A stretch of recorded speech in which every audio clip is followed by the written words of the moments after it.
بسم الله الرحمن الرحيم. السلام عليكم ورحمة الله وبركاته.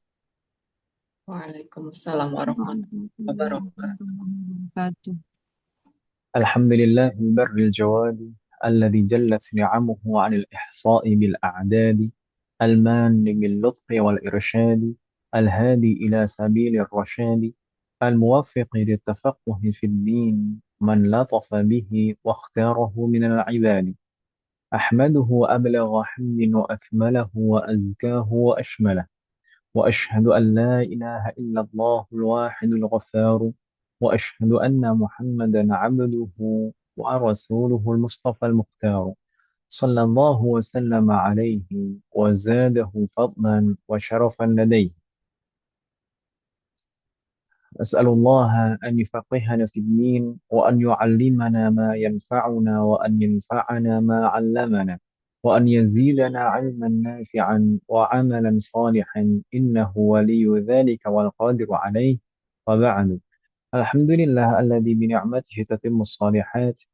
في هذه الليلة المباركة بتوفيقه والعون منه نستطيع أن نلتقي مرة أخرى لنستمر درسنا وتعلمنا في مجلس المدارسة الذي ندرس فيه آه، العلم الواجب.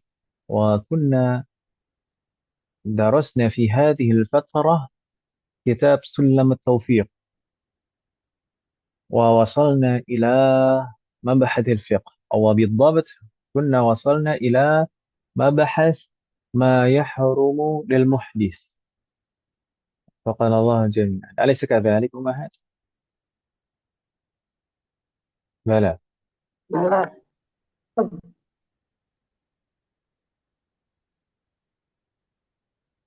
Saya ini tadi saya baru update aplikasi Zoom. Nampaknya ada beberapa tampilan yang baru dan harus menyesuaikan. Nah, ah, nampak share screen saya mas sekalian? Kelihatan Ustaz? Alhamdulillah. Baik, di pekan yang lalu umat sekalian kita membahas hal-hal yang diharamkan bagi seseorang yang berhadas. Dan kemarin kita sudah membaca apa yang disampaikan oleh al-muallif. Mungkin kita baca sekilas supaya bersambung pembahasan kita. Bismillah, qala al-muallifu rahimahullahu ta'ala wa nafa'ana bihi wa bi'ulumihi fid dharain. Amin. Faslun fima yahrumu bil afan. Faslun fima yahrumu bil hadatsil asghari wa ghairihi. Pasal yang membahas tentang hal-hal yang diharamkan karena sebab hadas kecil atau yang lain. Maksudnya hadas besar karena junub atau haid dan nifas. Lalu beliau melanjutkan, "Wa man intaqada wudu'uhu haruma 'alaihi as-salatu wat-tawafu wa hamlul mushafi wa massuhu." Ai al-mushafi walau biha'in. Maka beliau memulai dengan perkara-perkara yang diharamkan bagi orang yang berhadas kecil. Makanya beliau menyampaikan wamanin taqadha wudu'uhu, siapapun yang batal wudunya, maka diharamkan baginya ada empat. Pertama as-salatu, wat-tawafu, kemudian hamlul mushafi wa masul mushaf. Dan kemarin alhamdulillah sudah kita bahas satu persatu. Di sana salat itu maka mencakup juga hal-hal yang semakna dengan sholat, seperti semua jenis sujud yang disyariatkan. Semua jenis sujud yang disyariatkan, termasuk di dalamnya sujud sah, sujud syukur dan sujud tilawah. Subhanallah jami'an. Eh, Hal ini didasari oleh sabda Rasulullah Putus-putus Ustaz. Sallallahu Alaihi Wasallam. Putus-putus, Om. Masih putus-putus, Om, sampai sekarang. Ah, Ustaz putus-putus Ustaz. Ustadz putus-putus. Bismillahirrahmanirrahim. Tunggu sebentar, Om ya. Afwan, saya minta maaf.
Masih putus-putus tidak, sekarang?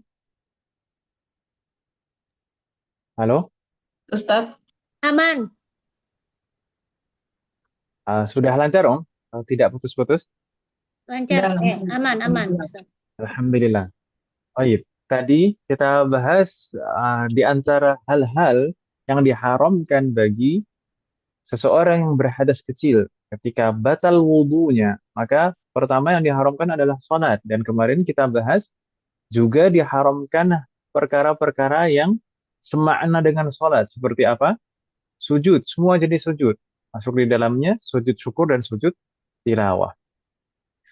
Hal ini didasari sabda Rasulullah Sallallahu Alaihi Wasallam, لا يقبل الله صلاة أحدكم إذا أحدث حتى يتوضأ. Tidak sah atau tidak, Allah tidak menerima salat seseorang. Saya tidak menerima, berarti tidak sah. Ya, Allah tidak akan menerima salat seseorang di antara kalian idza ahdatsa, ketika dia berhadas, hatta yatawaddaa, sampai dia berwudu. Berarti di sini maksudnya adalah hadas kecil. Karena di sana di akhir disebutkan hatta yatawaddaa. Jika sudah berwudu, maka dia suci dari hadas kecil, maka boleh baginya untuk sholat. Jadi haram, ibu-ibu sekalian. Haram dalam artian kalau misalkan memaksakan seseorang sholat dalam keadaan berhadas dan dia sengaja sadar dan tahu keharamannya, berarti berdosa. Begitu ibu ya. Wadih mahat. Waduh. Waduh. Jayid. Dan berikutnya juga tidak diperbolehkan atau diharamkan bagi seorang yang berhadas kecil adalah tawaf. Tawaf ini semakna dengan sholat sebenarnya. Tawaf ini semakna dengan sholat. Jadi hukumnya sama sebagaimana sabda Rasulullah terkait dengan tawaf. Beliau bersabda, "At-tawafu bimanzilatis shalah." Tawaf itu sebagaimana sholat. Illa anna Allah qad ahalla fihi al-mantiq. Hanya saja Allah menghalalkan berbicara saat tawaf. Faman nataqa fala yantiq illa bikhair. Maka siapapun yang berbicara saat tawaf, maka jangan berbicara kecuali dengan yang baik-baik. Hendaknya kalau berbicara, maka berbicara yang baik. Wafaqanallah jami'an. Kemudian di antara perkara yang diharamkan bagi orang berhadas kecil juga adalah memegang mushaf dan membawanya. Memegang mushaf dan membawanya. Ini pendapat 4 madhab, semuanya berpendapat demikian. Kemarin mungkin ada yang bertanya-tanya, apakah ini hanya pendapat di dalam madhab Syafi'i saja? Apakah ada pendapat yang lain? Maka kita tegaskan di sini, ini adalah pendapat 4 madhab. Baik Hanafi, Maliki, Syafi'i maupun Hambali. Maka tidak boleh orang yang berhadas kecil atau diharamkan bagi orang yang berhadas kecil untuk memegang mushaf dan membawanya. Apa dalilnya? Dalilnya firman Allah Subhanahu wa taala, la yamassuhu illal mutahharun. Di antara tafsir dari kalangan sahabat ketika menafsirkan kata al-mutahharun, maksudnya adalah al-mutatahhirun. Naam, di sana ada tafsir lain. Maksudnya al-mutahharun adalah malaikat. Tapi kenapa hanya merujuk satu tafsir saja? Ah, Maka di sana ada tafsir yang lain yang menyebutkan al-mutahharun maksudnya adalah al-mutatahhirun, yaitu orang-orang yang bersuci. Dan juga didasari oleh sabda Rasulullah Sallallahu Alaihi Wasallam yang diriwayatkan oleh Al-Imam At-Tabrani dan Al-Baihaqi dari jalur sahabat Abdullah bin Umar. Bahwasanya Rasulullah bersabda, "La yamassul mushafa illa tahir." La yamassul mushaf. Tidak ada yang boleh menyentuh mushaf illa tahir, kecuali orang yang suci. Maka berdasarkan ayat dan hadis itu tadi, ayat yang dengan riwayat satu afan dengan tafsirnya tadi, kemudian hadis yang kita sebutkan barusan, maka empat madhab sepakat. Jadi bukan, meskipun bukan ijma, tapi empat madhab bersepakat bahwasanya tidak boleh bagi orang yang berhadas kecil menyentuh mushaf. Bagaimana dengan membawanya? Maka membawa mushaf itu dasarnya adalah qiyas. Kalau misalkan menyentuh saja tidak boleh, apalagi membawanya. Begitu Ibu ya? Wadah mahat. Dan kemarin secara rinci sudah kita jelaskan maksudnya membawa yang tidak boleh itu seperti apa. Demikian juga menyentuh yang tidak boleh itu seperti apa. Insya Allah jelas Ibu ya? Hal min soal? La yujad. La yujad. Dan kemarin ada pengecualian tapi menyentuh dan membawa mushaf itu ada pengecualian, ada yang dibolehkan. Siapa itu? Illa sabiyya liddirasati, kecuali anak kecil yang belum baligh namun sudah mumayyiz. Dalam rangka apa? Dalam rangka Belajar. liddirasah, dalam rangka belajar. Dalam rangka belajar.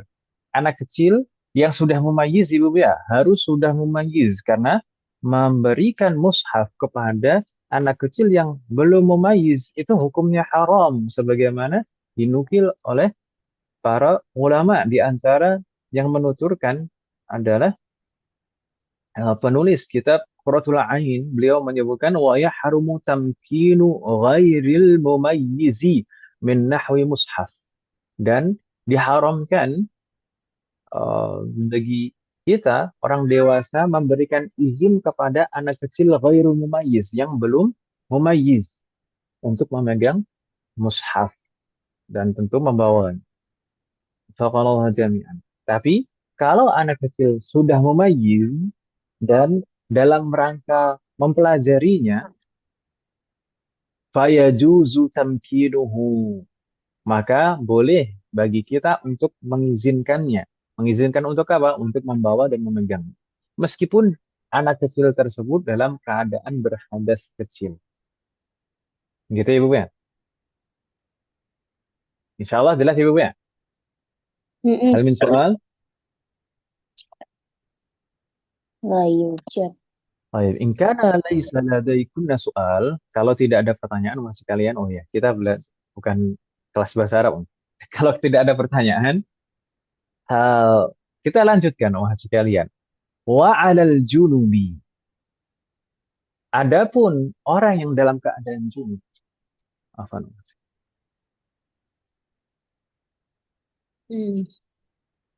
Suara saya masih terdengar, ya? Jelas. Jadi, afan. Ini ada anak kucing nih, Om. Naik-naik ke laptop. Adapun bagi orang yang junub, wa 'alal junubi tahrumu, diharamkan juga. Diharamkan apa? Hadhihi. Wa 'alal junubi tahrumu hadhihi al-arba'us sabiqatu. Empat hal yang di awal tadi. Semua yang diharamkan bagi orang yang berhadas kecil, maka diharamkan juga bagi orang yang junub. Empat tadi. Begitu Ibu ya? Yaitu apa? Salat, dan yang semakna dengannya, tawaf, kemudian memegang mushaf dan membawa mushaf. Itu juga semuanya haram bagi orang yang junub. Kita tidak perlu memperinci lagi. Junub maksudnya apa? Insya Allah sudah paham semuanya. Namun, yang diharamkan bagi orang junub itu tidak hanya empat itu saja. Ada tambahan yang lain. Setidaknya dua tambahan yang lain sebagaimana disebutkan oleh al-mu'allif di sana. Apa itu dua? Wa qira'atul Qur'ani bisautin. Kata bisautin ini penjelasan dan penegasan. Karena di matan aslinya tidak ada. Wa mukthul masjidi la uburuhu. Nah, ubur di sini la uburuhu ini juga syarah dan penjelasan dan penegasan. Jayid. Jadi bagi orang yang junub ada dua hal tambahan yang diharamkan selain empat yang pertama tadi. Yang pertama apa? Qiraatul Quran, membaca Al-Quran. Membaca Al-Quran. Allahumma shalli. Maka dobitnya membaca Al-Quran di sini apa, mas sekalian?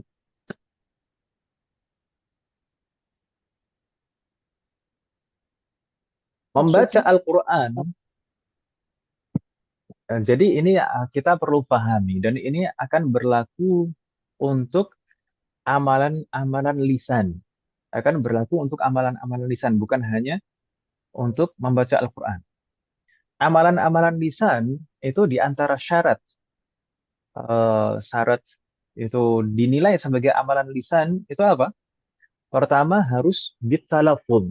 Bitalafud itu apa? Dengan menggerakkan mulut.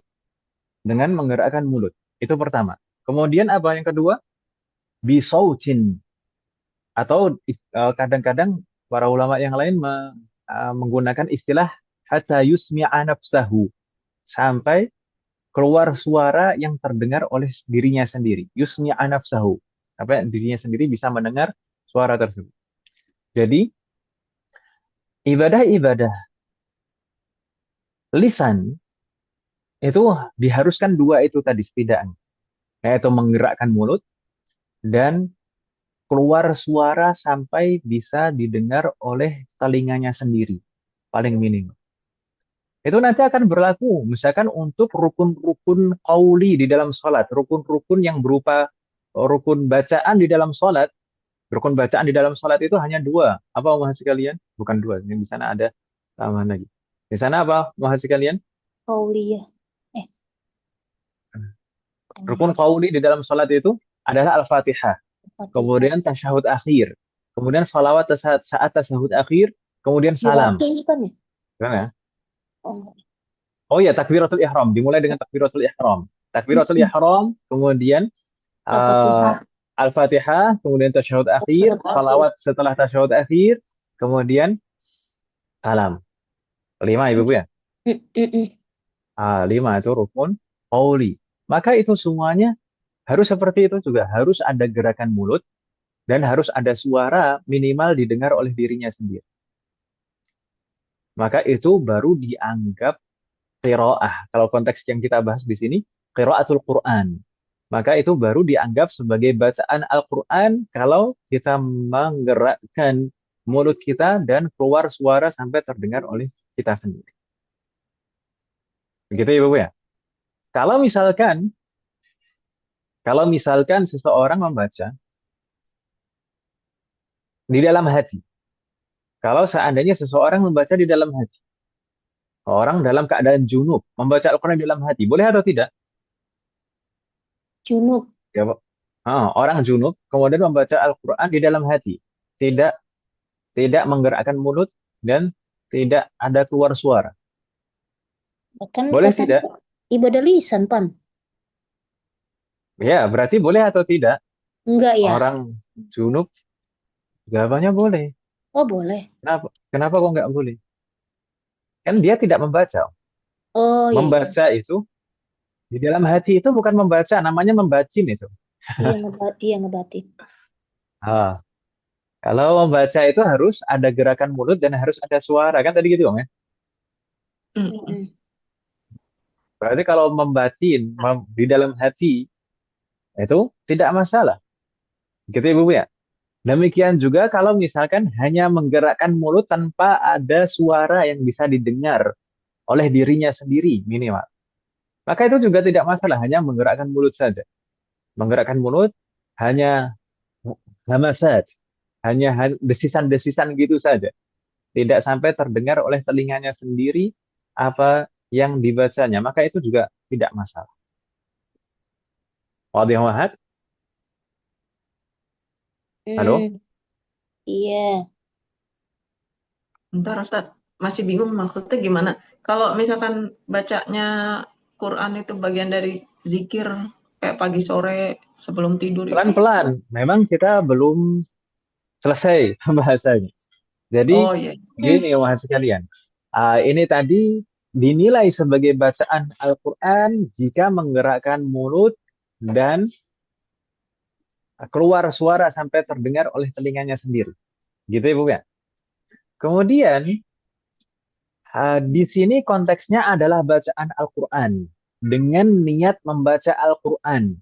Gitu ya Bu ya. Bacaan Al-Quran dengan niat membaca Al-Quran. Maka tidak masuk dalam larangan ini jika seseorang membacanya dengan niat zikir. Di sana ada doa-doa yang dinukil dari ayat-ayat Al-Quran. Seperti misalkan doa zolamna anfusana. doa naik kendaraan misalkan. Ya kan Ibu ya? Iya ada. Atau misalkan doa Zikir memohon pagi ampun sore untuk itu. kedua orang tua. Nah, atau misalkan yang lain. Maka kalau niatnya adalah zikir, kalau Hmm. niatnya adalah zikir, maka tidak masalah. Demikian juga kalau misalnya niatnya adalah untuk menyampaikan nasihat atau niatnya untuk menyampaikan cerita, maka tidak masalah. Tapi kalau niatnya untuk tilawatul Quran, kalau niatnya untuk tilawatul Quran itu yang diharam. Kalau Muhammad, jadi patokannya adalah niatnya. Bingung tidak masih kalian? Hmm, Kalau kalau itu Ustaz, Hmm. hmm, hafalan, ngulang hafalan jadi gimana ya? Gak boleh dong ya? Itu kan itu baca Quran tuh Ustaz. Naam, itu Hafalan membaca. Quran, Naam, murojaah gitu, nambah hafalan baru sahih. gitu. Itu Sahih. berarti gimana ya? Itu membaca Al-Quran. Tapi kan sebenarnya begini umat sekalian, murajaah itu tidak hanya dengan cara mengulang-ulang bacaan. dengerin. Pertama itu kan. Bisa murajaah itu dengan mendengarkan itu juga murajaah. Atau kalau misalkan seperti tadi, yang dinilai bacaan, yang dinilai seorang membaca itu kan ketika menggerakkan mulut dan keluar Mengeluarkan suara suara. sampai terdengar oleh diri sendiri ya, atau ya. Maka kalau misalkan membatin di dalam hati, boleh. Atau kalau misalkan menggerakkan mulut tapi tidak terdengar suaranya oleh dirinya sendiri. Hanya desisan-desisan begitu saja, maka tidak masalah. Gitu ya, Bu ya? Ya. Jahit. Mungkin terkadang ada pertanyaan, Ustaz, dalilnya apa? Kadang-kadang ini, eh, dan meskipun sebagaimana kita bahas dan jelaskan, insya Allah di sini Om Ahad sekarang sudah paham. Kalau dalil itu bukan bukan sebenarnya nggak semua orang awam itu bisa mengkonsumsi semua dalil karena kadang-kadang bisa salah paham kan gitu ya Bu ya. Mm-mm. Namun tidak masalah kalau misalkan pengen lebih yakin itu misalkan nggak masalah. Misalkan di sana Yes. ada hadis yang diriwayatkan oleh Al-Imam At-Tirmidzi dari jalur sahabat Abdullah bin Umar bahwasanya Rasulullah bersabda la yaqra'ul junubu walal haidu syai'an minal Qur'an. La yaqra'u al-junubu walal haidu syai'an minal Qur'an. Tidak boleh seorang yang junub, demikian juga seseorang yang dalam kondisi haid membaca syai'an minal Qur'an meskipun hanya sedikit, meskipun hanya satu ayat. Begitu Ibu ya. Wadih Muhammad. Waduh. Hal min soal, bingung tidak? Jadi tadi Hmm. kita bahas harus difahami yang di antara yang kita bahas tadi apa? Patokan bacaan dinilai sebagai bacaan. Dan itu juga berlaku untuk ibadah-ibadah lisan. Jadi harus ada gerakan mulut dan ada suara minimal terdengar oleh telinganya sendiri. Gitu Iya. Ibu ya. Maka Hmm. rukun-rukun sholat nanti misalkan takbiratul ihram itu harus ada gerakan mulut dan terdengar oleh telinganya sendiri. Allahu Akbar. Nggak boleh hanya mengangkat tangan saja. Gitu Ibu ya. Iya. Apa-apa. Berarti solusinya gimana ya Ustadz?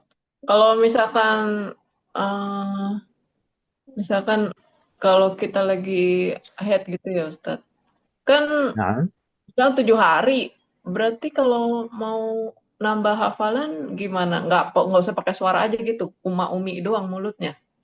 nah, lah bahasa. Nggak masalah. Jadi banyak mendengar, kemudian dengan melihat, melihat masih boleh kok Om.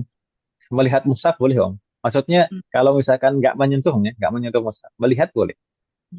Jadi misalkan melihat di HP itu boleh. Glad ya. Kemudian sambil sambil apa tadi menggerakkan mulut tapi hanya desisan-desisan saja tanpa terdengar ayatnya oleh telinga sendiri itu masih boleh. Hmm. Gitu Om. Gitu. Berarti saya salah Dan dong kemarin-kemarin ya. saya serallah. Semoga Allah memberikan taufik kepada kita semuanya dan mengampuni dosa-dosa kita. Nah, masalah apa itu menghafal Al-Quran itu sebenarnya yang paling afdal itu yang langkah pertama itu mendengar dulu, mendengar dulu, mendengar, sering mendengar gitu. Sudah beberapa kali mendengar, sudah tahu cara membacanya, biar nggak salah baca kan gitu, biar nggak salah Mm-mm. baca. Baru nanti menirukan. Allahu Ya Ustaz. Wal akhar, dan tadi patokannya niat dulu ya, patokannya niat. Yang menjadi patokan niat, niatnya ini tilawah Al-Quran atau niatnya membaca zikir atau doa atau sebagai nasihat atau cerita, maka patokannya adalah niat. Yang diharamkan adalah tilawah. Kalau meniatkan untuk tilawah. Hmm. Ya udah Patokan Berarti dengerin. niat. kalau itu apa? Kan soalnya kan biasanya kan harus ada setoran ya Ustadz. Berarti niatnya apaan ya Ustadz? Biasanya kan niatnya ya cari pahala gitu ya kalau baca Quran. Kalau misalkan Ya, lagi ya membaca Al-Quran ya memang cari pahala. iya Saya baca makanya Quran nggak cari pahala. itu sih jadi bingung. Jadi niatnya apa ya kan? Kan biasanya kan setoran gitu berapa ayat gitu. Kalau pas lagi head gitu jadi Setorannya niatnya tiap hari, apa Om. ya? Enggak Setorannya sih tiap enggak hari. tiap hari, seminggu sekali. Oh, kalau seminggu sekali mungkin izin sekali aja kan nggak apa-apa, Om. Gitu ya. Iya izin aja dah. Atau nyimak aja, nyimak teman-temannya yang setoran gitu. Mustami'ah gitu. Ya kalau Daripada setoran kan susah nggak. ya Ustadz harus ada suaranya. Sahih. Nah, Masa makanya bisa? ya izin saja, izin mustami'ah gitu. Izin Oh, karena satu dan lain hal dah gitu. Ya nggak apa-apa, dikasih tahu juga nggak apa-apa. sebulan sekali izin dong berarti ya. Kan fitrah. Nanti nanti nanti dirapel Om. Ketika sudah masuk lagi yo langsung ngebut lah, hafalannya langsung double-double gitu. Double-double. Kan sudah menanggung sebelumnya. Afaqanallah jami'an. Ada pertanyaan yang lain Om Ahad?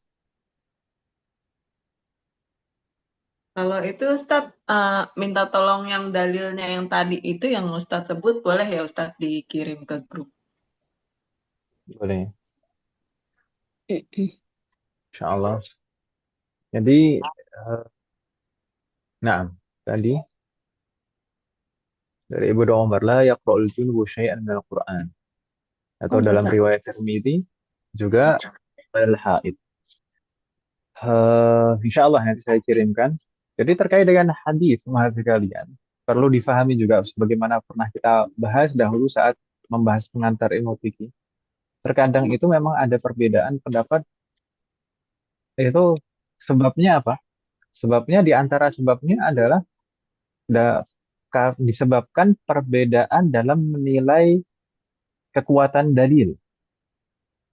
Apakah dalil ini kuat bisa dijadikan dalil atau tidak? Misalkan hadis ini doaif atau sahih misalkan.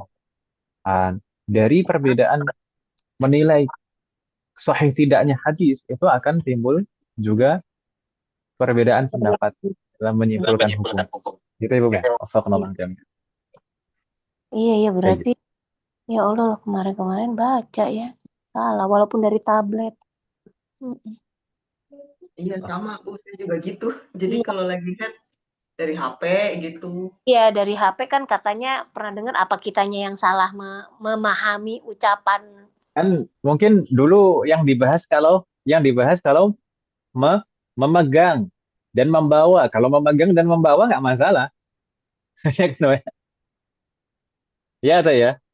Iya, tapi Ustadz bilang kemarin memegang juga nggak boleh walaupun dengan apa, tapi dibantu dengan alat. Ya, maksudnya kalau di HP, di HP kalau memegang di HP nggak masalah, ya kan? Oh, maksudnya kita baca di HP, tapi kita dengan suara itu nggak boleh juga ya Ustadz? Ya, kalau itu kan intinya membaca. Membaca itu meskipun nggak melihat tulisan kan juga membaca namanya. Iya, iya Maksudnya itu benar. membaca dari hafalan itu juga membaca. Tilawah, Iya, kalau niatnya adalah tilawah. salah Ustadz, salah. Komat kamit doang nggak apa-apa Bu. Komat kamit. Mm-mm. Ya sudah Ustadz, salah kita memahaminya. Nah, ini. Wafaqanallah jami'an. Mm-mm. Eh, kita lanjutkan atau ada pertanyaan yang lain? Kita lanjutkan, bismillah.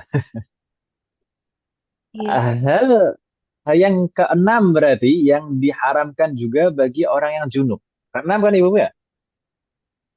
Hmm, keenam ya? Hal Junub yang keenam. enam. Nah, 6 sahih kan junub ya. orang yang junub tadi kan diharamkan juga sholat, tawaf, memegang dan membawa mushaf, kemudian tadi membaca Al-Quran, dan yang keenam apa? Yang keenam yang terakhir yaitu wa mukthul masjidi. Mukth, mukthu itu apa itu sebenarnya? Mukthu itu adalah bentuk masdar dari makatha yamkuthu, artinya berdiam diri.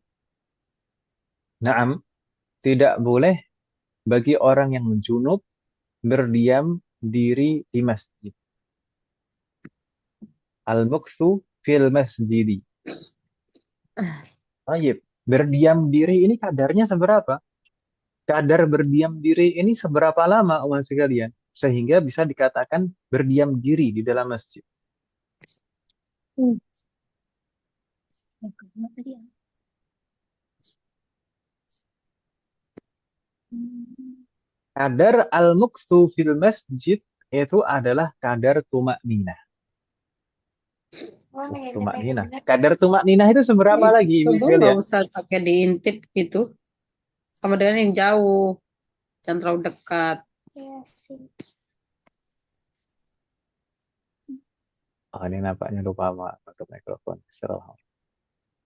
Baik. Tadi apa, Om? Eh, seseorang yang junub itu diharamkan baginya berdiam diri di masjid. Kadar berdiam diri itu seberapa lama sehingga bisa dikatakan berdiam diri di masjid? Kadar berdiam diri adalah kadar tumak ninah. Kadar tumak ninah di dalam sholat itu seberapa, Mas sekalian? Mungkin sering kita mendengar atau waktu kecil belajar, sholat itu harus tumak ninah. Kalau nggak tumak ninah, nggak sah sholat. Tumak ninah itu adalah berdiam diri sejenak. Ini kan ibunya? Mm-mm. Berdiam sejenak. Kadar tumak ninah itu seberapa, Mas sekalian?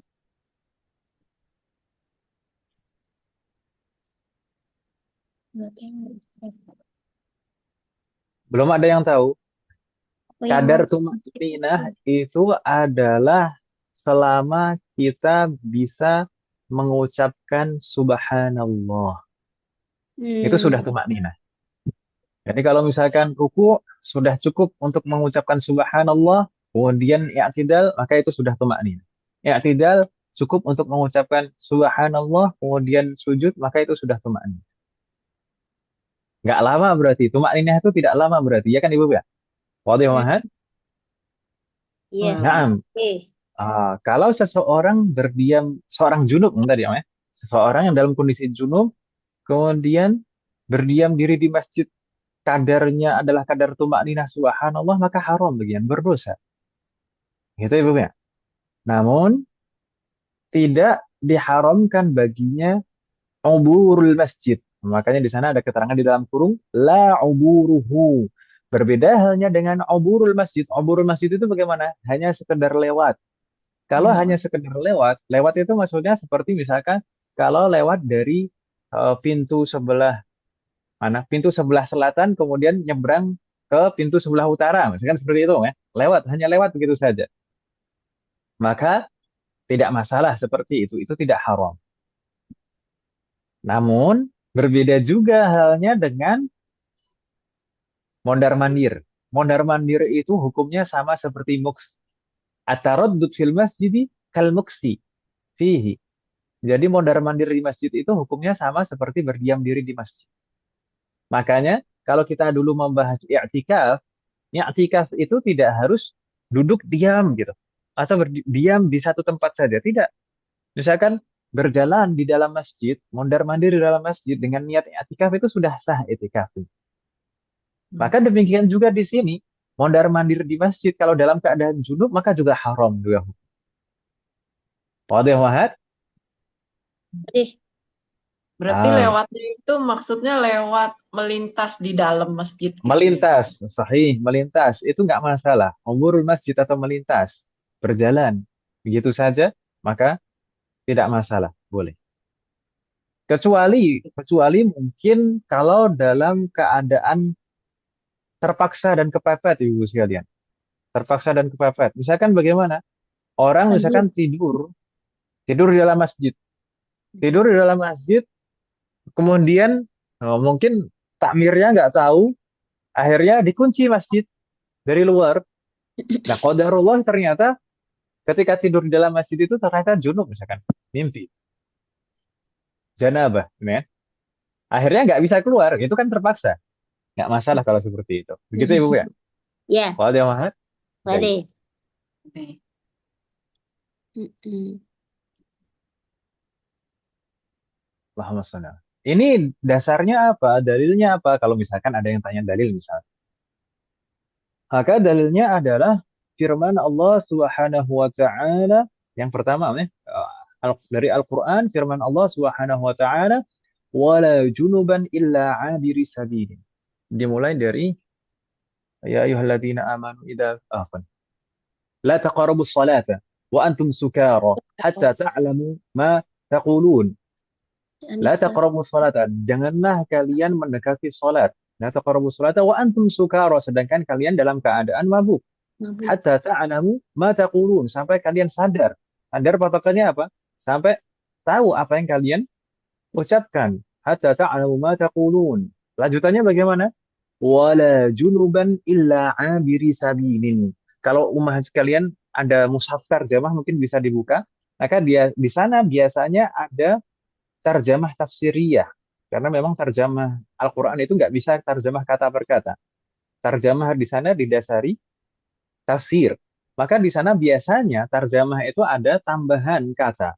Wala junuban illa abiri sabil, maksudnya demikian juga ketika kalian dalam keadaan junub maka diharamkan atau dilarang untuk apa Om? Mendekati masjid, bukan mendekati sholat. Di sini maksudnya. Tapi tidak boleh mendekati masjid dalam keadaan junub. Maka tidak boleh juga mendekati masjid dalam keadaan junub. Illa abiri sabilin. Kecuali hanya lewat saja. Gitu ya, Hmm. Ibu ya? Hmm. Wadah yang mahat. Wade. Insya Allah. Yaitu Jadi dalil dari surat ayat An-Nisa ayat 43 Al-Quran. ya. Naam. Sahih. Naam. Eh, apakah ada dalil dari hadis? Naam, ada dalil dari hadis.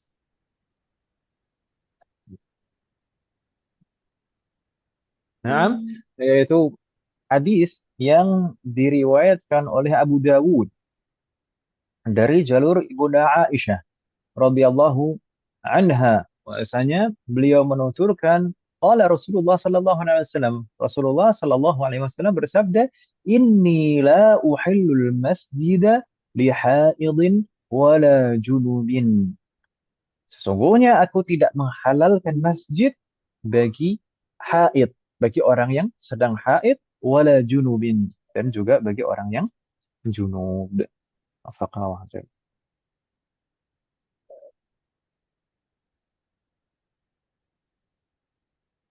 Gitu Ibu Mia. Ya, Hal min soal mahal? yujud. Ayo, Jod. Alhamdulillah. Kalau tidak ada pertanyaan, maka kita lanjutkan, Mas sekalian. Hmm. Berikutnya, wa 'alal haidhi wan nufasa'i tahrumu. Nggak tahu di sini kata nufasa ini berlaku untuk memang ada dalam teks aslinya tidak? Nampaknya ya. Makanya beliau hanya menyebutkan tambahannya tidak banyak, hanya 2 tambahan. Karena sebenarnya ada juga yang diharamkan yang lain bagi orang yang haid, tapi tidak diharamkan bagi orang yang nifas. Bagi wanita haid itu diharamkan, tapi tidak bagi wanita yang dalam keadaan nifas. Barakallahu fiikum. Apa Nah, Ustaz? tapi kita baca dulu apa yang disebutkan oleh al-mu'allif, baru nanti kita sebutkan tambahan-tambahan. Wafaqanallahu jami'an. Baik. Hawa 'alal haidhi wan nufasa'i, demikian, dan bagi wanita yang haid dan nifas, tahrumu, diharamkan juga hadhihi as-sittus sabiqah. Maksudnya hadhihi adalah 6 perkara yang disebutkan tadi. Jadi semua perkara yang diharamkan bagi orang yang berhadas kecil dan orang yang junub itu semuanya juga diharamkan bagi wanita haid dan nifas. Gitu Ibu ya. Jadi 6 pertama tadi apa saja? Salat dan yang sempurna Sholat, dengan salat. Kemudian oh, tawaf, kemudian pegang, menyentuh dan bawa, membawa mushaf. Kemudian apa? baca Qiraatul Quran. Quran, membaca Al-Quran dengan niat tilawah. Kemudian al-muktu fil masjid, yaitu berdiam diri di masjid. Maka 6 itu semuanya juga diharamkan juga bagi wanita haid dan nifas. Namun ada tambahan. Selain 6 itu, ada tambahan yang lain bagi wanita haid dan nifas. Diharamkan bagi mereka. Apa? Yaitu was-shaumu qabla al-inqita'i. Apa Ibu sekalian? As-shaumu qabla al-inqita'. Berpuasa. Haram. Haram bagi wanita yang haid dan nifas untuk melaksanakan puasa. Dalam artian kalau haram, kalau memaksakan diri, berarti dosa. Kalau menyengaja ya, seseorang dalam keadaan haid dengan sengaja niat puasa, maka dia berdosa. Tapi kalau misalkan uh, niat tidak niat puasa, hanya menahan diri dari makan dan minum saja, misalkan karena diet, misalkan gitu ya, maka tidak masalah selama tidak ada niat ibadah puasa. Wafaqanallahu a'lam. Afwan Ustaz, Ah, kurang paham nah, nih. Enggak, maksudnya tadi bagaimana? ini yang 6 hal ini untuk orang yang diharamkan bagi Pertama begini Om ya. Jadi di sini ada 3 kelompok, ada 3 tingkatan. Ada tingkatan. Ada perkara-perkara yang diharamkan bagi yang berhadas kecil. Ada 4. hadas kecil. Oh, iya iya Gitu iya. kan Ibu ya. Kemudian ada perkara-perkara yang diharamkan bagi orang yang junub. Hmm. Orang yang junub yang diharamkan apa? Ada 6. 4 yang sebelumnya ditambah 2. Jadinya 6. Begitu kan Ibu ya? Oke. Kemudian yang ketiga, tingkatan yang ketiga yang diharamkan bagi wanita haid dan nifas. Maka itu 4 yang pertama, kemudian tambahan 2, kemudian ada tambahan lagi yang lain. Itu ya, Bu ya. Jadi semua yang diharamkan bagi yang berhadas kecil haram juga bagi wanita haid. Semua yang diharamkan bagi orang yang junub haram juga bagi wanita haid. Namun ada tambahan lagi di sana, puasa. Berpuasa bagi orang yang berhadas kecil boleh tidak? Boleh, kan puasa nggak ada syarat berwudu ya kan Ibu ya? Iya, iya. Orang yang junub boleh tidak berpuasa? Boleh. Boleh atau boleh? Boleh. Misalkan misalkan malam hari junub misalkan karena sebab apapun kemudian dia niat puasa, dia sudah sahur gitu kan. Dia mengakhirkan mandinya mungkin karena saking saking dinginnya, ini akhir ini kan dingin, no? Saking dinginnya kalau misalkan mandi sebelum subuh kedinginan gitu kan. Maka mandinya setelah terbit fajar. Setelah terbit fajar, setelah masuk waktu subuh baru mandi. Sah tidak puasanya? Sah. Ya atau ya? Halo?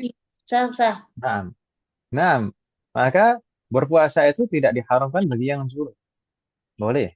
Meskipun nanti kalau misalkan di tengah puasa kemudian keluar mani, maka itu salah satu pembatal puasa. Keluar mani dengan sengaja. Bukan karena tidak sengaja, karena mimpi misalkan, maka nggak masalah. Oh, aduh, macam. Afwan, Dan, Ustaz puasa sama apa Ustaz tadi ya? apa, Om? Yang untuk haid dan nifas? Belum, Ada belum. Ini kita baru membahas yang puasa Oh, dulu, gitu ya. oh, iya, Yang iya, iya, puasa. iya, iya. Belum selesai pembahasan puasa. Oh, belum ya Ustaz. Jadi puasa tadi bagaimana? Yang diharamkan adalah menghadirkan niat berpuasa gitu Bu ya. Menghadirkan niat berpuasa. Itu haram. Kalau misalkan dia dalam keadaan haid kemudian berniat untuk puasa, menghadirkan di dalam hati niat berpuasa, maka berdosa. Tapi kalau misalkan hanya menahan diri dari makan dan minum saja tanpa ada niat puasa, mungkin karena eh, apa diet gitu, atau menjaga kesehatan karena memang misalkan mengurangi karbohidrat misalkan seperti itu, maka tidak masalah, tidak berdosa. Tapi haramnya di sini umat sekalian qabla linqita'. Qabla alinqita'. Maksudnya inqita'ud dam. Haram berpuasa itu sebelum berhentinya darah. Qabla alinqita'. Inqita' itu artinya putus atau berhenti. Maksudnya haram berpuasa sebelum berhentinya darah. Ketika darah sudah berhenti, darah haid atau nifas itu sudah berhenti, maka boleh memulai puasa meskipun belum mandi. Begitu Hmm. Ibu ya? Mm, mm, mm. Wadil mahat. Nah, seperti tadi kasus junub tadi. Kasus junub tadi, maka mandinya misalkan agak diakhirkan setelah terbit fajar misalkan. Maka nggak masalah. Begitu Ibu ya? Wadih. Wadih. Hal Tapi itu ini dia harus yakin itu ya Ustaz. Darahnya nggak bakal keluar lagi gitu loh. Harus yakin dulu. bukan gitu, bukan gitu. Nanti insya Allah akan kita bahas di hari Jumat Jumat. malam Sabtu. Nah, Oh ya. jadi bukan harus yakin darahnya nggak bakal keluar lagi ya. Siapa yang bisa memberikan keyakinan kalau darahnya nggak bakal keluar lagi, Om ya? Yang penting bersih. Yang penting bersih, gitu Om ya.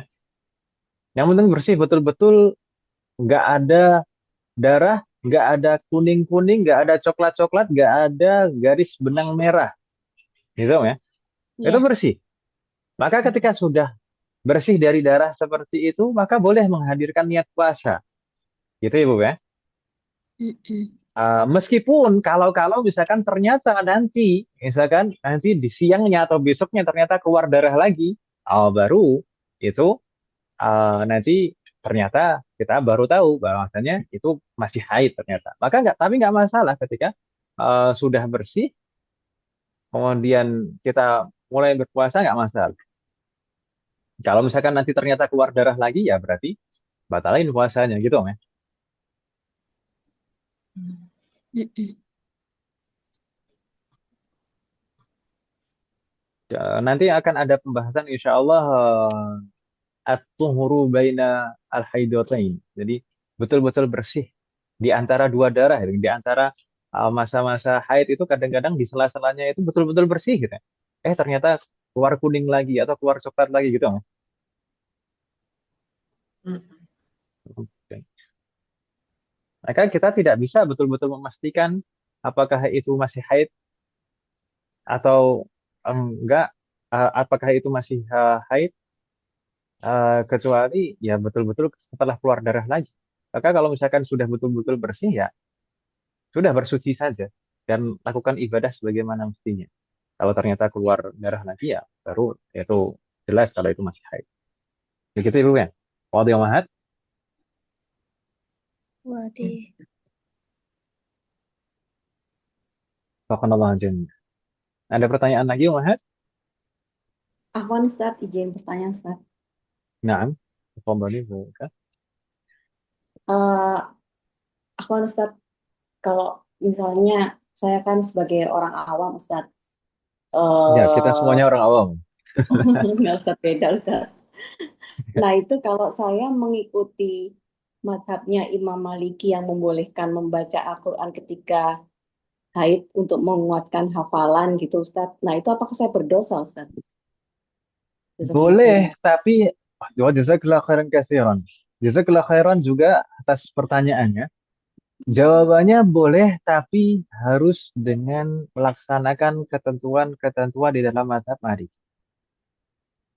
Maksudnya bagaimana? Maksudnya harus apa misalkan di sana harus dengan suci misalkan. Misalkan coba saya nukilkan membaca sepertinya memang ada pendapat yang enggak tadi yang pendapat lain itu al-muqsu fil masjid, berdiam diri di dalam masjid. Tadi ada pendapatnya. Kalau qiraah, kalau di dalam internal madhab tidak ada. Kalau misalkan di sana ada ketentuan-ketentuan, misalkan wanita haid boleh membaca mushaf, maka apakah di sana ada ketentuan-ketentuannya? Misalkan harus wudhu dulu, misalkan. Karena misalkan tadi dalam perkara berdiam diri di masjid, di sana juga ada pendapat lain. Misalkan pendapatnya Imam Ahmad, dan juga di dalam internal madhab Syafi'i sebenarnya ada ikhtiaratnya Al-Imam Al-Muzani. Tapi di dalam madhabnya Imam Ahmad, perlu kita garis bawahi dan pahami, di dalam madhabnya Imam Ahmad, seseorang yang junub dan haid itu boleh berdiam diri di masjid kalau berwudu terlebih dahulu. Harus wudu dulu. Harus wudu dulu. Hmm. Gitu ya, Bu, ya? Ya. Itu kalau misalkan mengikuti madhabnya Imam Ahmad dalam kondisi itu. Tapi juga berarti wudunya harus dengan wudunya madhabnya Imam Ahmad. Gitu ya, Bu, ya? Wudunya Imam Ahmad itu bagaimana? Misalkan uh, berkumur dan istinsyaknya wajib, kan gitu ya, Bu, ya? Mm-mm. Kemudian membasuh kepala itu harus semuanya, nggak boleh hanya sebagian saja. Gitu kan Ibu, ya? Iya. Maka kalau mengikuti madhabnya Imam Ahmad ya harus kafah, harus totalitas, gitu Ibu, ya? Dalam kondisi itu. Maka kalau misalkan kita tahu di sana misalkan ada pendapatnya Imam Malik membolehkan seseorang yang junub atau haid untuk membaca Al-Quran, maka apakah di sana ada ketentuan-ketentuannya? Maka kita harus laksanakan sesuai dengan ketentuan. Wadih Mahat? Nah Ustadz, insya Allah Ustadz, jazakumullah khairan Ustadz. Iya, Ini iya. tadi saya terlupa untuk menyebutkan jazakallah khairan, menyebutkan pembahasan al-muqsu fil masjid tadi itu ada pendapat yang lain, pendapatnya Imam Ahmad, dan kalau di dalam internal mazhab Syafi'i di sana ada Al-Imam Al-Muzani, muridnya Imam Syafi'i sendiri,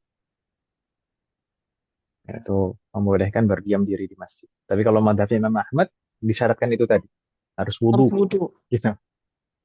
Berarti kalau si Astagfirullah. Imam Al-Muzani itu berdiam diri walau dalam keadaan junub kagak usah pakai wudu gitu.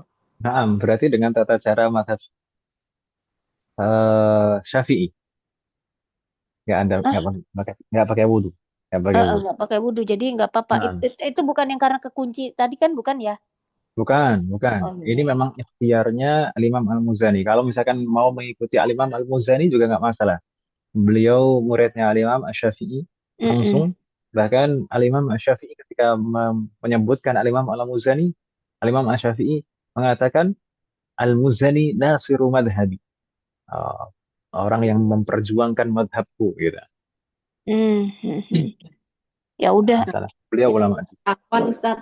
Berarti Nah, yang biasanya di dalam masjid kan ada kajian tuh kalau pas waktu sholat yang haid itu keluar kayak gitu tuh berarti itu ngikuti madhabnya itu selain Imam Syafi'i gitu Ustaz ya. Mereka itu yang haid kemungkinan. keluar. Iya biasanya kan kalau kajian pas waktu maghrib atau isya gitu waktu sholat tuh yang haid itu keluar gitu keluar masjid. Berarti itu mereka kemungkinan pakai mazhab yang selain Imam Syafi'i gitu Ustaz ya. Hmm, maksudnya gimana tuh? Jadi ada kajian di Mungkin, masjid, terus begitu waktu sholat orang-orang yang haid ini dipersilakan keluar gitu Ustaz, untuk biar Oh, safnya rapet gitu loh Ustaz. oh, oh, maksudnya kajiannya sebelum sholat, Om ya? iya Iya iya iya iya. kajiannya tuh kena waktu sholat dua kali gitu maghrib sama isya gitu, seperti Oh, nah, ya ya asar mungkin, gitu di Blok M gitu Ustaz mungkin, biasanya. nah, mungkin mengikuti madhabnya Imam Ahmad misalnya, atau nggak sadar yang penting ikut-ikutan saja, cuma kalau mengikuti madhabnya Imam Ahmad, maka Harus ketika wudhu dia mau itu ya. masuk masjid harus wudhu, Mm-mm. maka wudhunya juga harus dengan sesuai dengan tata caranya madhab Hambali, gitu Oh, ya. nek Syafi'i malah nggak popo Uh, ya. nah, kalau sekalian, kalau Al-Muzani itu. misalkan mau mengikuti Imam Al-Muzani, maka nggak masalah, nggak perlu wudhu Ya. gitu. Oh, oh, oh, oh. Paham paham paham. Nah Ustaz, jazakallahu khairan Ustaz. Iya iya iya iya. Kadang sebagian orang itu ikut-ikutan, gitu kan, nggak paham. Iya iya Maka iya. perlu perlu kita paham. Yang kita ikuti imam siapa, maka ketentuannya bagaimana. Gitu Ibu ya. Atau Allah azza. Mirip seperti ketika kita pernah membahas masalah apa Om? Puasa. Ketika itu niat puasa di dalam mazhab Syafi'i dan Syafi'i. jumhur Iya, itu dari harus malam. menghadirkan niat di malam hari, ya kan Di Ibu ya? malam hari. Heeh. Dan setiap malam harus setiap malam perharinya. Itu menurut jumhur. Tapi kalau menurut madhabnya Imam Malik boleh niat Boleh. di malam pertama bulan Ramadan niatnya untuk 1 bulan penuh, ya kan Ibu ya? Mm-mm. Kecuali Nah, tengah-tengah ini ya. maka di sana kalau misalkan dan kita bahas juga dulu, misalkan eh, para ulama Syafi'iyah itu menganjurkan kita, meskipun kita tetap mengamalkan pendapatnya Imam Syafi'i, jadi setiap malam kita berniat, tapi dianjurkan kita untuk menghadirkan niat sebagaimana di dalam mazhab Maliki di malam pertama bulan Ramadan niat untuk puasa 1 bulan penuh. Kenapa? Untuk jaga-jaga. Takut-takut Kalau ya. misalkan, kalau misalkan nanti di pertengahan bulan Ramadan Lupa. kita lupa tidak menghadirkan niat, maka berarti kita sudah mengikuti Imam Malik kan gitu, ya. Iya. Dan berarti kita puasanya berdasarkan mazhabnya Imam Malik. Kan gitu Ibu ya? Iya. Iya. Tapi perlu dipahami di sana ketentuan-ketentuan puasanya di dalam mazhab Maliki bagaimana. Maka di sana ada pembatal-pembatal yang dianggap pembatal di dalam mazhab Maliki tapi bukan pembatal di dalam mazhab Syafi'i atau jumhur bahkan. Apa? Misalnya lupa makan dan minum di siang hari bulan Ramadan. Mm-mm. Meskipun lupa di dalam mazhab Maliki itu batal loh. Oh alah. Oh. Jadi kalau Iya. misalnya, kalau misalnya lupa dalam suatu hari malamnya itu lupa tidak berniat, kemudian kita mengandalkan niat menurut mazhab Maliki di awal Ramadan, kita sudah mengandalkan niat di awal Ramadan itu kan Ibu ya. Mm-mm. Tapi ternyata di siang harinya lupa makan juga, ternyata makan itu. Ya wes Ah, bubar ya. berarti itu puasanya tidak sah menurut semua mazhab, gitu ya. Menurut madhab jumhur, dia tidak sah karena tidak menghadirkan niat di malam hari. Menurut madhab Maliki juga tidak sah karena dia makan di siang hari. Demikian juga di antara pembatal puasa menurut madhab Maliki yang bukan pembatal menurut madhab yang lain adalah keluar madhi. Keluar madhi, madhi ya, bukan mani. Keluar madhi saja itu membatalkan puasa menurut madhab Maliki. Maka seperti seperti itu harus kita pahami kalau kita mau mengikuti madhab-madhab tertentu. Terkadang orang tidak perhatian dalam masalah-masalah seperti itu, bahkan dai sekalipun. Beberapa dai itu ya bahkan apa yang disebut dengan apa perkumpulan dai yang mengatasnamakan ini fatwa jama'i. Ya, jadi berkumpul bareng-bareng untuk merumuskan fatwa gitu kan. Kadang terlewat masalah-masalah seperti itu. Beberapa tahun yang lalu itu ada fatwa yang membahas tentang apakah boleh menjamak sholat Jumat dengan sholat asar. Apakah boleh menjamak sholat Jumat dengan sholat asar? Maka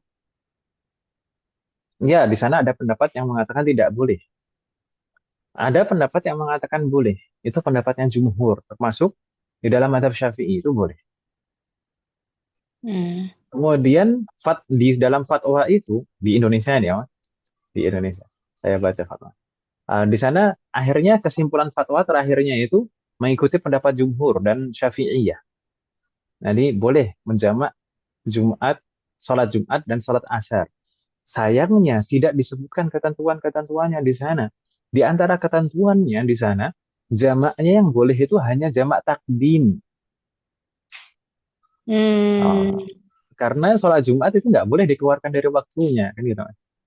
Iya, iya, iya, iya. Mm-mm. Maka ya kalau misalkan tidak disebutkan ketentuan kan bahaya. Jangan-jangan nanti ada yang menjamak takhir Jumat dan asar kan gitu. Mm-mm. Maka tidak sah untuk menurut semua mata. Maka penting seperti itu. Penting. Wafakanallah. Jamnya. Oh, menjama ini dalam hal kalau misalnya termasuk kalau lagi kalau misalnya musafir gitu. Nah, sebagaimana mungkin pernah di grup ya, kita Oh, kirimkan itu. Nah, pertanyaannya Bu Uke, nah kita jawab dan saya lengkapi ketentuan-ketentuan jamak karena safar di grup. oh, iya, iya, iya, iya, iya. Lali. Yes. Meskipun mungkin agak bingung kalau misalkan belum pernah mempelajarinya. Mungkin nanti semoga Allah memberikan kesempatan kepada kita untuk bisa membahas Amin. pembahasan jamak dan qasar. Baik. Kita lanjutkan Umahat. Niat puasa tadi. Nah, puasa sudah Ibu ya? Iya. Jadi wanita haid dan nifas ini dilarang untuk berpuasa. Dalilnya apa? Dalilnya ijma. Ijma sudah haram. Ini berdasarkan ijma dan ijma itu udah nggak bisa diganggu gugat, ya kan Ibu ya? Nggak ada multi tafsir di dalam ijma. Nah, ijma itu sudah nggak bisa jadi apa? Nggak bisa Nggak bisa dibahas. ditawar. Nggak bisa ditawar ijma. Sudah. Ini haram bagi wanita haid dan nifas untuk berpuasa berdasarkan ijma. Kerjain dosa. Dan apakah wajib mengqadha atau tidak? Wajib mengqadha atau tidak? Kodok apa nih? Qadha puasa lah. Oh, iyalah. Iya kan orang haid kan? Apa sih? Naam. Orang Naam. haid. Iya. Haid wajib mengqadha. Iya, makanya ditanya. Haid itu wajib mengqadha. Faqanallahu jami'an. Wah, haid itu wajib mengqadha, berbeda dengan sholat. Berbeda dengan sholat. Berdasarkan hadis yang diriwayatkan oleh Al-Imam Al-Bukhari melalui jalur riwayatnya melalui Ibunda Aisyah radhiyallahu anha, beliau menuturkan kana yusibuna dzalika, yakni al-haid. Suatu ketika kita pernah mendapati haid, dalam masa haid. fanu'maru biqada'is shaum wa la nu'maru biqada'is shalah. Maka kita diperintahkan oleh Rasulullah untuk mengqada puasa, namun kita tidak diperintahkan untuk mengqada salat. Tidak diperintahkan untuk mengqada salat. Mengqada puasanya wajib, tapi mengqada salatnya tidak. Sebagian ulama menjelaskan kenapa kok beda antara puasa dan salat. Karena kalau puasa itu jumlahnya nggak banyak. Sedangkan sholat, kalau misalkan diwajibkan mengqadha sholat, misalkan 7 hari haid, misalkan. Kebanyakan kan 7 hari. 7 hari sholat. Berarti 7 dikali 5. 5 waktu kan Ibu nggak?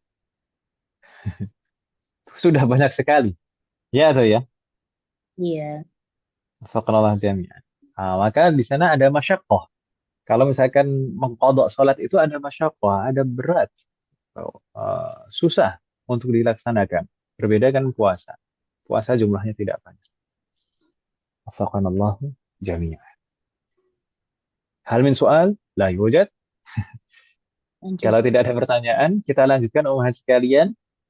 Hal yang diharamkan bagi wanita haid dan nifas yang lain selain puasa juga adalah tamkinuz zauji, mengizinkan suami minal istimta'i, untuk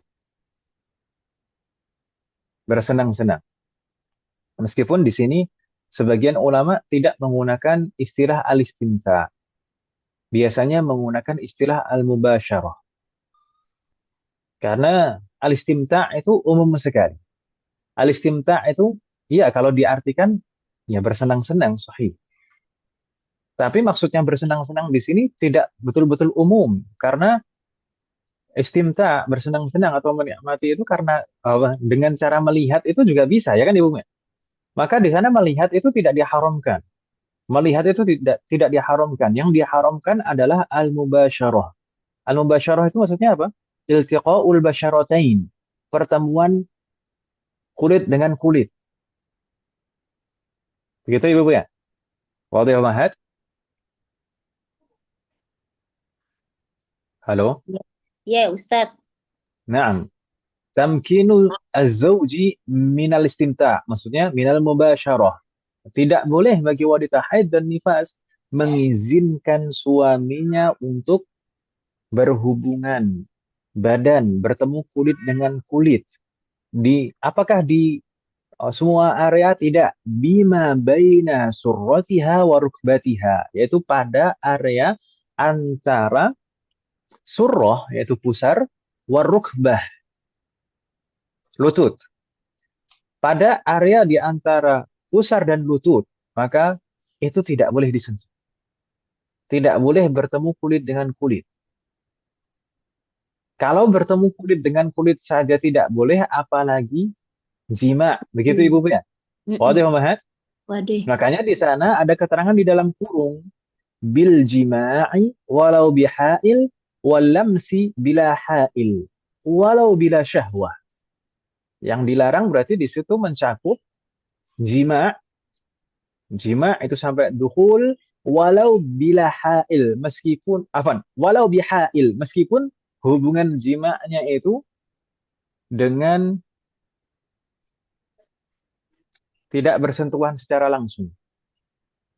Hail, ada penghalang, entah itu kain atau yang lain, atau plastik atau yang lain. Ya, penting kalau misalkan jima, maka tidak boleh secara mutlak meskipun ada hail, ada penghalang. Walamsi, demikian juga menyentuh kulit dengan kulit maksudnya. Bila hail. Di sini kalau menyentuh di sini yang tidak boleh adalah bila hail. Kalau menyentuhnya langsung kulit dengan kulit. Kalau misalkan ada kain di antara kulit dengan kulit, maka tidak masalah. Waduh yang Mahat? Dan menyentuh kulit dengan kulit di sini, sentuhan kulit dengan kulit di sini haram walau bila syahwah. Meskipun tanpa syahwat. Haram meskipun tanpa syahwat. Kenapa? Tanpa syahwat pun juga diharamkan. Karena mendekati area itu meskipun tanpa syahwat, itu akan dikhawatirkan terjerumus pada jima. Gitu Ibu ya. Wadih Mahat. Nah, ini Insya Allah. didasari apa? Hadis riwayat Al-Imam Al-Bukhari dan Al-Imam Muslim yang menyebutkan wa man hama haulal hima yushiku an yaqa'a fihi.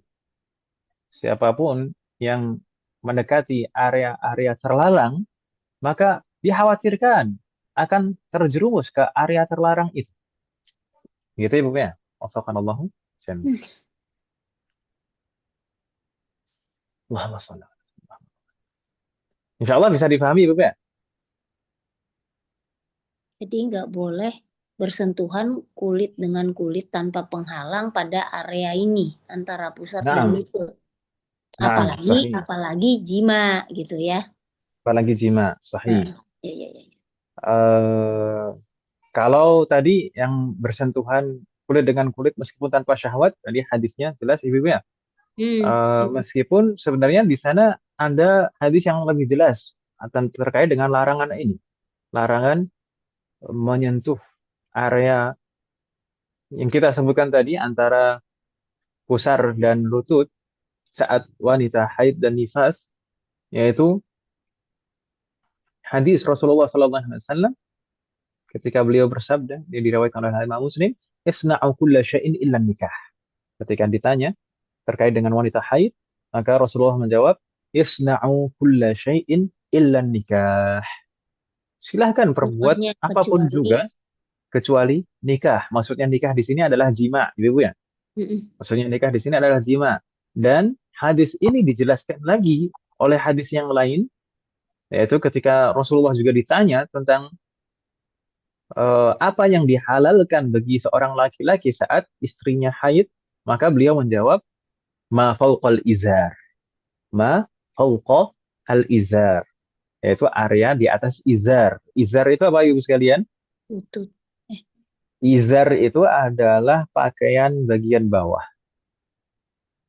Atau kalau misalkan bisa juga diartikan sarung lah gitu ya.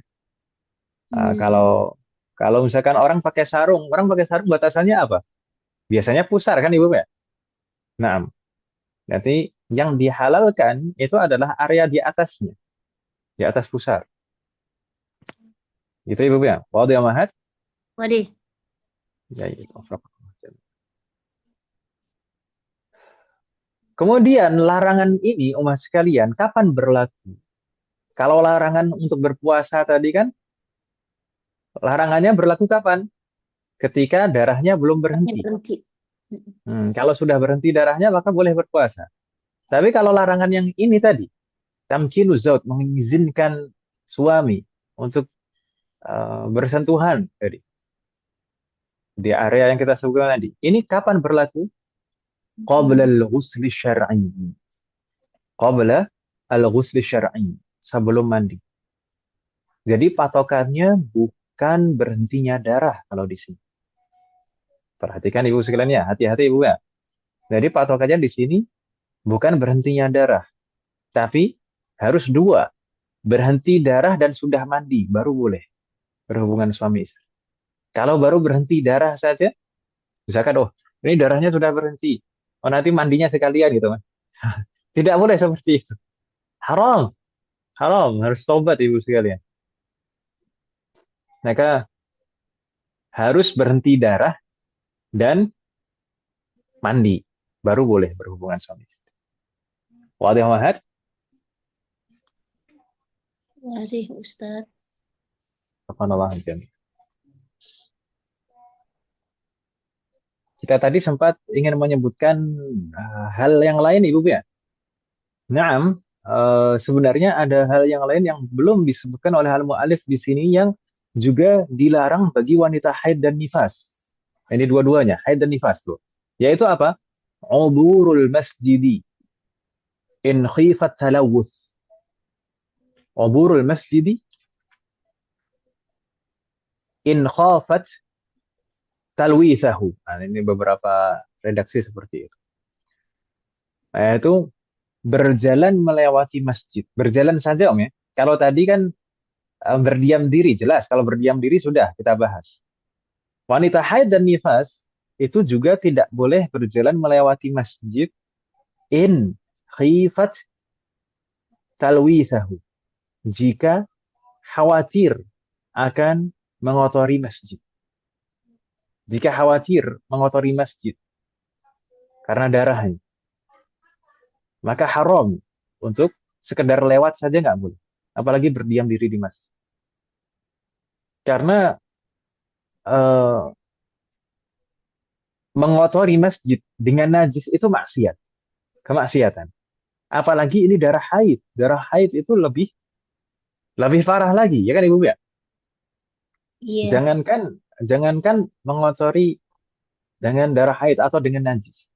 Kentut di dalam masjid itu makruh, makruh hukum. Kentut di dalam masjid itu makruh hukum.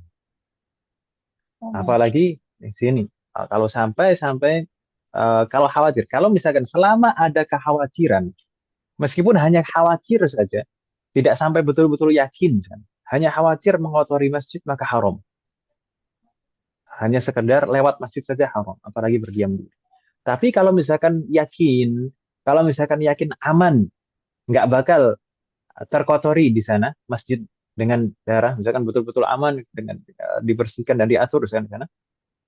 Apalagi misalkan sudah di akhir-akhir masa haid misalkan, tinggal bercak-bercak saja, flek-flek saja misalkan seperti itu, dan ditutup misalkan seperti itu, maka boleh lewat. Kalau di dalam mazhab Syafi'i boleh lewat, gitu Ibu ya, boleh lewat. Kalau masalah berdiam diri di masjid tadi sudah kita bahas. Wafaqanallahu ijazah.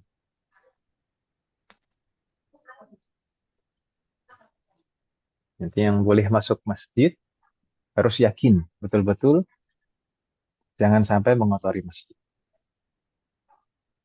Wadih Mahat, berarti. Jayid. Berikutnya, yang diharamkan juga saat wanita haid, bukan nifas, tapi haid saja. Tapi haram di sini bukan untuk si wanitanya, tapi haram untuk suaminya. Apa itu? Haram bagi suami saat istrinya dalam kondisi haid untuk menjatuhkan talak. Haram. Meskipun talaknya nanti berlaku. Tapi haram bagi suami menjatuhkan talak kepada istri saat istrinya dalam kondisi haid. Namun itu tidak berlaku untuk nifas. Begitu Ibu ya?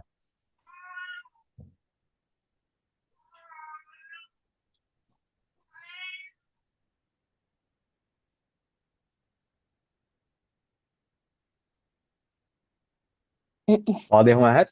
Waduh, Jadi, ada pertanyaan Mahat sekalian? Sebelum kita cukupkan, nampaknya sudah setengah 10 lebih. Hal min soal.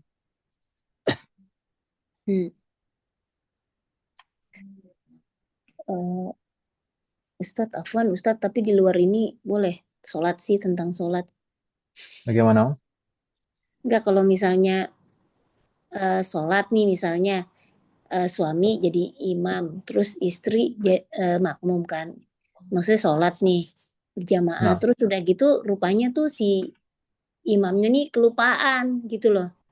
lupa apa Om? Lupa 1 rakaat, jadi kurang gitu. Nah, Terus, nah yang makmumnya nih ingat gitu loh misalnya.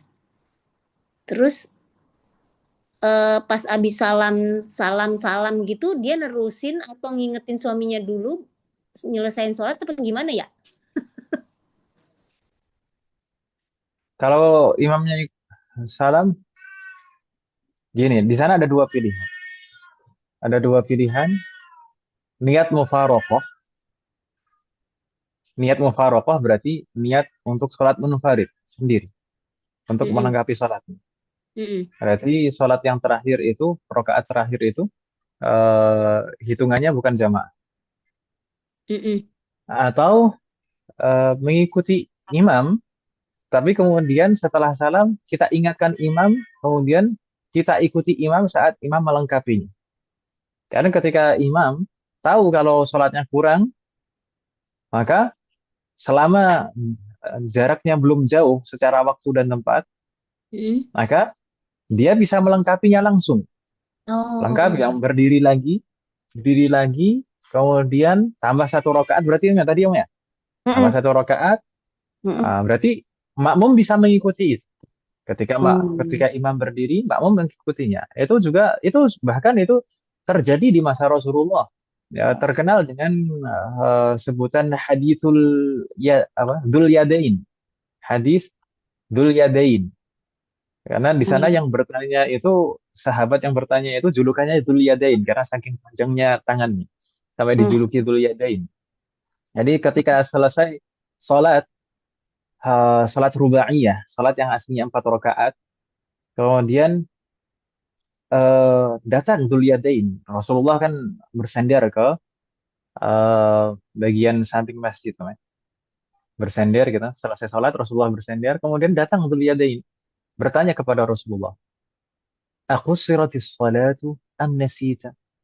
Ya Rasulullah, apakah sholatnya ini diqashar ini tadi atau engkau lupa? Itu ya. Mm. Tanyaannya halus. Tapi Rasulullah ketika itu menjawab, enggak dua-duanya gitu. Mm. Rasulullah menjawab, enggak dua-duanya. Sholatnya enggak diqashar, Anda juga enggak lupa juga. Kemudian Dzul Yadain mengatakan, tapi rokaatnya kurang. Sampai Rasulullah ini untuk meyakinkan diri beliau, maka Rasulullah bertanya kepada sahabat yang lain, apakah benar apa yang dikatakan oleh Dzul Yadain? Para sahabat yang lain mengatakan benar. Akhirnya Rasulullah berdiri lagi untuk melengkapi sholat. Dan para sahabat yang lain mengikuti. Itu ya, Bu, ya? Iya, Ustadz. Kalau Hmm, Ustadznya itu itu berarti jika niatnya apa? itu jika itu jika belum jauh secara jarak dan waktu. Waktu. Oh. Secara waktu belum jauh sekali sampai keluar waktu sholat misalnya seperti itu. Ah. Atau dijedai dengan amalan-amalan yang lain. Sempat sempat batal terus waktu buang air atau wudhu itu ya. Atau Hmm. sempat makan dulu, itu terlalu lama gitu.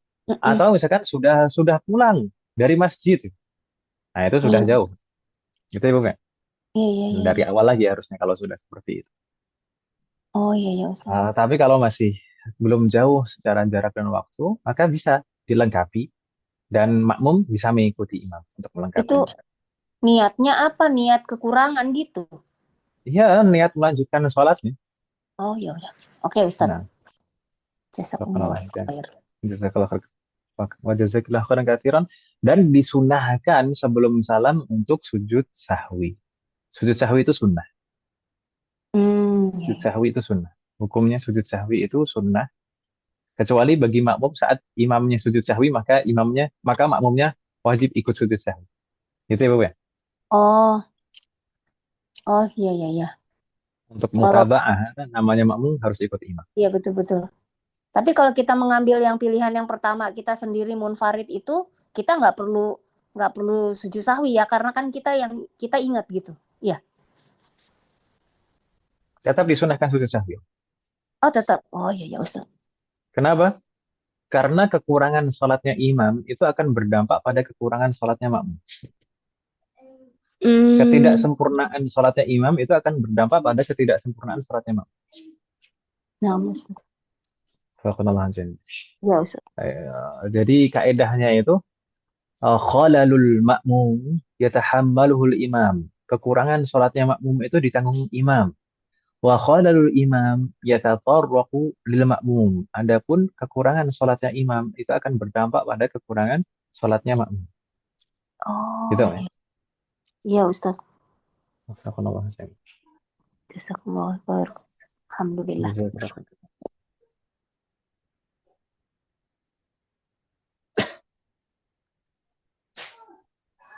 Soal akhir, Mahat. Ada lagi pertanyaan?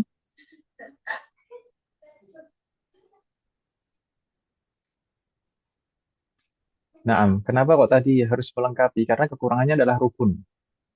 Kalau kurangnya rukun itu harus melengkapi. Berbeda kalau misalkan kekurangannya adalah sunnah ab'ad atau sunnah-sunnah yang lain, maka tidak harus melengkapi. Tapi kalau sunnah ab'ad atau sunnah mu'akkadah istilahnya, maka Ya. itu disunahkan juga untuk sujud sahwi. Ya. Tapi kalau tidak ada pertanyaan lagi, maka kita cukupkan Ummahat. Bagaimana? Ya, Afwan. kucing. Ya, Ustaz. Baik, kalau tidak ada pertanyaan, kita cukupkan.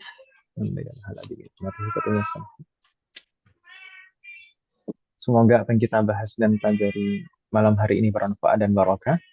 Semoga Allah selalu memberikan taufik kepada kita semuanya agar kita bisa mengamalkan setiap ilmu yang kita pelajari.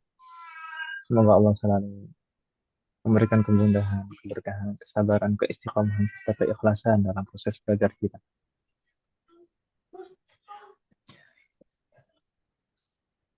Semoga Allah selalu memberikan taufik dan hidayah kepada kita semuanya, demikian juga kepada orang-orang yang kita sayangi. Semoga Allah selalu melindungi kita semuanya dan juga orang-orang yang kita sayangi dimanapun berada. Jika di antara kita yang sakit atau kerabat kita atau keluarga kita ada yang sakit, semoga segera diberi kesembuhan oleh Allah Subhanahu wa taala. Semoga Allah menjadikan kita semuanya termasuk hambanya yang soleh dan solehah dan bertakwa kepadanya. Semoga Allah menjadikan keluarga kita dan anak keturunan kita termasuk hambanya yang soleh dan solehah. Dan semoga terlahir dari mereka generasi ulama. Semoga Allah mengumpulkan kita bersama dengan keluarga kita dan anak keturunan kita di surga Firdaus kelak. Semoga Allah selalu melindungi negara kita dan memperbaiki kondisi negara kita. Semoga Allah memberikan pemimpin yang terbaik untuk negara kita dan memperbaiki pemimpin-pemimpin kita. Semoga Allah mengampuni semua dosa-dosa kita dan menerima semua amal ibadah kita. Semoga Allah mengampuni semua dosa orang tua kita dan guru-guru kita dan menerima semua amal ibadah kita. Semoga Allah selalu memberikan keberkahan dalam setiap urusan kita, termasuk dalam ilmu, waktu, usia, dan keluarga kita. Semoga Allah selalu memberikan taufik kepada kita semuanya agar kita bisa senantiasa ridho, bersabar, dan bersyukur atas semua ketetapan dan ketentuan Allah Subhanahu wa taala. Semoga Allah memberikan kepada kita semuanya husnul khatimah. Wassallallahu ala nabiyyina Muhammad wa ala alihi wa sahbihi ajma'in. Subhanakallahumma wa bihamdik asyhadu an la ilaha illa anta astaghfiruka wa atubu ilaik. Wassalamu alaikum warahmatullahi wabarakatuh. Waalaikumsalam warahmatullahi wabarakatuh. Jazakumullah khairan katsiran Ustaz. Barakallahu fikum. Jazakallahu khair, Ustaz. Barakallahu fiik. Syukur.